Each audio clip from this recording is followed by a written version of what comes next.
இன்னும் அது சுமந்தாவோ சமந்தாவோ ரெண்டு பேரையும் தமிழ் படத்துல யாரும் போடக்கூடாது.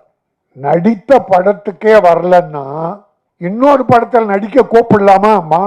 மானமுள்ள தமிழன் படம் எடுத்தால் எல்லாரும் எம்ஜிஆர் போல வரணும், எம்ஜிஆர் போல வரணுங்கிறான். எடுத்த உடனே எம்ஜிஆர் போல சீஃப் மினிஸ்டர் ஆயிடணுன்றான். இன்னைக்கு 200 கோடி 300 கோடி வாங்குறவங்கலாம் எப்படி வளர்ந்தாங்க? ஆனால் கொடுத்தது குறைவு, மக்கள் வந்து எடுத்தது அதிகம். இப்போ விஜய் ஒரு தலைவர் ஆயிட்டார், கட்சி போறார், இன்னும் ஒரு படம் தான் நடிப்பேன்றார். அப்பாவோட சண்டை போட்டு ஃபேமஸான வனிதா விஜயகுமார் அவர்களே, நீதான் சொன்ன. அதான் அது தெரியும், எல்லாரும் தெரியும்.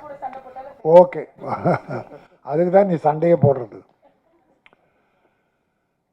நவீன கால பிரேமானந்தா, அருமை தம்பி அம்பரீஷ் அவர்களே,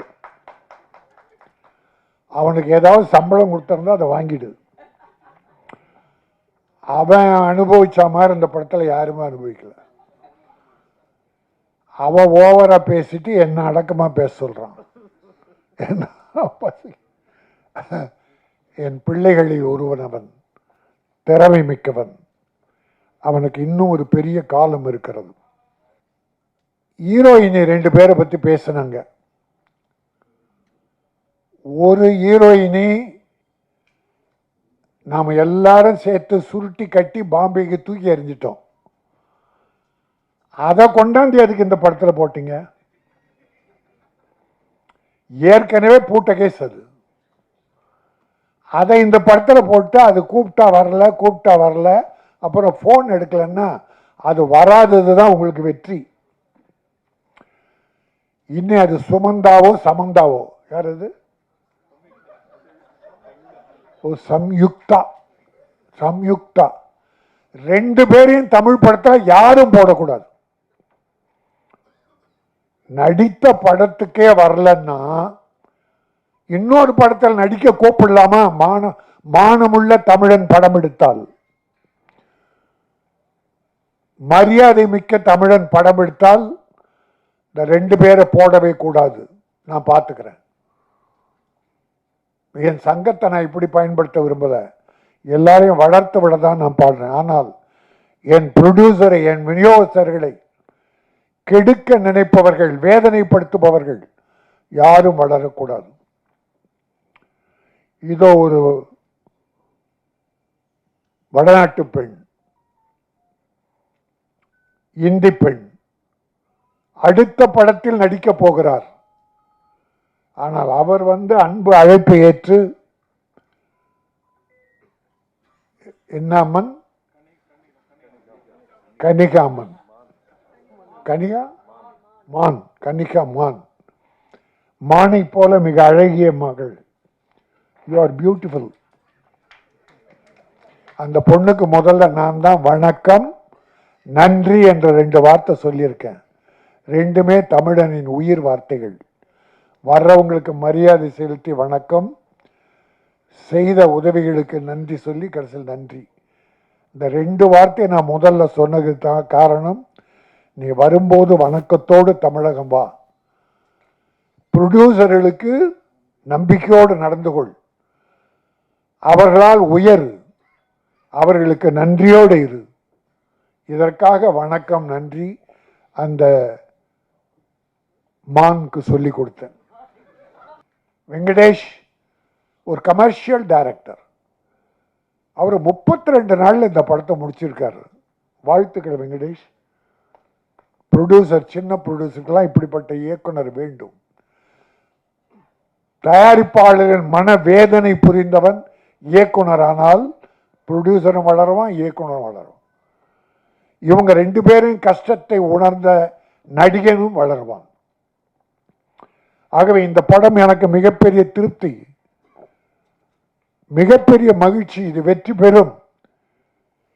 இது தில்லு ராஜா இல்ல, வெல்லும் ராஜா. இந்த படம் வெல்லும், வெற்றி பெறும். அது மட்டுமல்ல, நம்முடைய சத்யா ஒரு ஆண் அழகன், ஒரு தமிழ் மகன், ஊட்டியிலே பிறந்த குழுகுழு வாசத்தில் பிறந்த ஒரு அருமையான மனம் படைத்தவன். உடற்கட்டுகளை அற்புதமாக வைத்து ஒழுக்க நெறியோடு வாழ்ந்து கொண்டிருக்கிற ஒரு நல்ல மனம். அவருடைய ஃபேமிலி, அப்பா ராணுவ அதிகாரி. இந்த தேசத்துக்காக தன்னை தியாகம் செய்து கொள்கிற அந்த அர்ப்பணிப்பு தன்மை உள்ள ஒரு அற்புதமான அப்பாவுக்கு பிறந்தவன். நல்ல குடும்பம், அற்புதமான குடும்பம். ஒரு கவர்மெண்ட் ஆபீஸ்னா லஞ்சம் வாங்கியிருப்பான்னு, மிலிட்டரியில் யார் லஞ்சம் வாங்க முடியும்? ஆக லஞ்ச ஊழலற்ற கரைபடியாத கரங்களுக்கு சொந்தக்காரரான அவருடைய இராணுவ அதிகாரி, ஒரு தந்தை பெற்றவன். இவனும் தியாக உள்ளத்தோடு இந்த படம் வெற்றி பெறும். நீ வளருவாய். உன் பின்னால் பல தயாரிப்பாளர் வருவார்கள். தயாரிப்பாளருக்கு மரியாதை கொடுத்து நடந்து கொள். எல்லாரும் எம்ஜிஆர் போல வரணும், எம்ஜிஆர் போல வரணுங்கிறான். எடுத்த உடனே எம்ஜிஆர் போல சீஃப் மினிஸ்டர் ஆயிடணுன்றான். எம்ஜிஆர் எடுத்த உடனே சீஃப் மினிஸ்டர் ஆனாரா? அவர் வாழ்க்கை வரலாறு எந்த நடிக்கினாலும் தெரியுமா? அவர் பட்ட கஷ்டம் தெரியுமா? சாப்பாட்டுக்கு வழி இல்லாமல் சத்யா அம்மா, இதை இவனுடைய பெயரை கொண்ட அவங்க அம்மா சத்யா, அந்த அம்மா 2 பிள்ளைகளை வைத்து கொண்டு சாப்பாட்டுக்கு வழி இல்லாமல் அழுதுகிட்டு இருக்கும்போது பக்கத்து வீட்டில் இருக்கிற ஒரு அம்மா நொய்யை கஞ்சிக்கு நொய் கொண்டு வந்து கொடுத்து அந்த நொய்யை கஞ்சியாக காய்ச்சி 2 குழந்தைகளுக்கு கொடுத்தாங்க. அப்படியெல்லாம் பிள்ளைகளை வளர்த்ததால் தான் எம்ஜிஆர் ஏழைகள் மீது இரக்கம் கொண்டார். நாம் பட்ட பட்னி யாரும் படக்கூடாது என்றார். அவர் எடுத்த உடனே சீஃப் மினிஸ்டர் விரும்பல. இப்ப பல பேர் பிள்ளைகளை நீ டாக்டரா வரணும், நீ வக்கீலா வரணும், இன்ஜினியரா வரணும், டேய் மனுஷனா வரணும்னு முதல்ல கற்றுக் கொடுறா, டாக்டர்லாம் வரட்டும் அப்புறம். அதை போல நடிகனே நீ சீஃப் மினிஸ்டரா வரணும்னு நினைக்கிறது எம்ஜிஆரை பார்த்து. அவர் ஆரம்ப காலத்தை பட்ட கஷ்டத்தை யாராவது பட்டிருக்கிறீர்களா?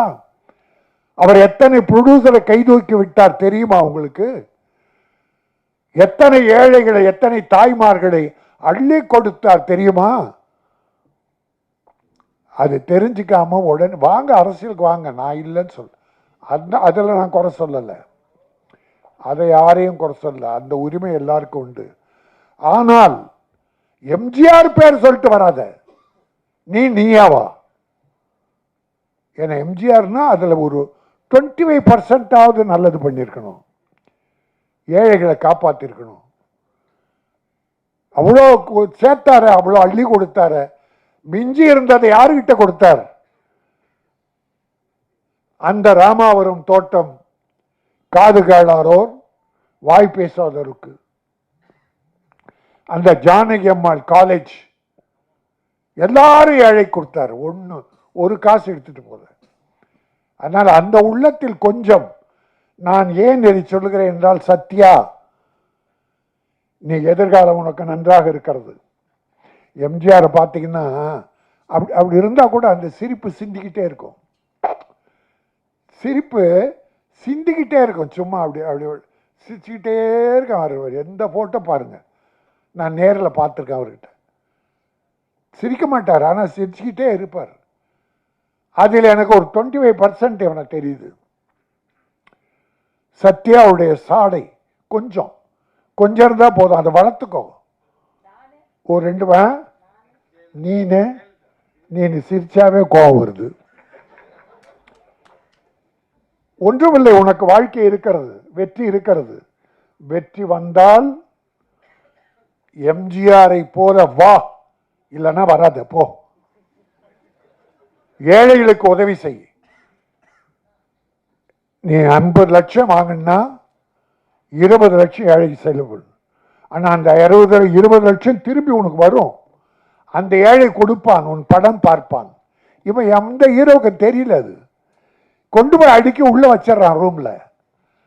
அதில் கொஞ்சம் ஏழை கொடுத்தேன்னு வச்சுங்க, அந்த ஏழைங்க எல்லா ஏழைக்கும் சொல்லி படம் பார்க்க வைப்பாங்க. உன் வசூல் ஏறும். இன்னைக்கு 200 கோடி 100 300 கோடி வாங்குறவங்கலாம் எப்படி வளர்ந்தாங்க? ஆனால் கொடுத்தது குறைவு, மக்கள் எடுத்தது அதிகம். நான் ஒன்று நினைச்சேன், சத்தியமா என்ன தாய், எனக்கு தெய்வம் முதல்ல என் தாய் தான். அந்த தாய் மீது சத்தியமாக சொல்கிறேன். வரும்போது இப்போது விஜய் ஒரு தலைவர் ஆகிட்டார், கட்சி போகிறார், இன்னும் ஒரு படம் தான் நடிப்பேன்றார். சரி, அது அவர் இஷ்டம். நான் பல பேட்டியில் சொல்லியிருக்கேன், வருஷத்துக்கு ஒரு படமாவது விஜய் நடிக்கணும். இல்லைன்னா மக்கள் மறந்துடுவாங்க. தலைவர் என்பது வேறு, நடிகர் என்பது வேறு. அந்த அக்கறையில் அவர் ஒரு படம் நடிக்கணும்னு இப்போவும் வேண்டுகோளை வைக்கிறேன்.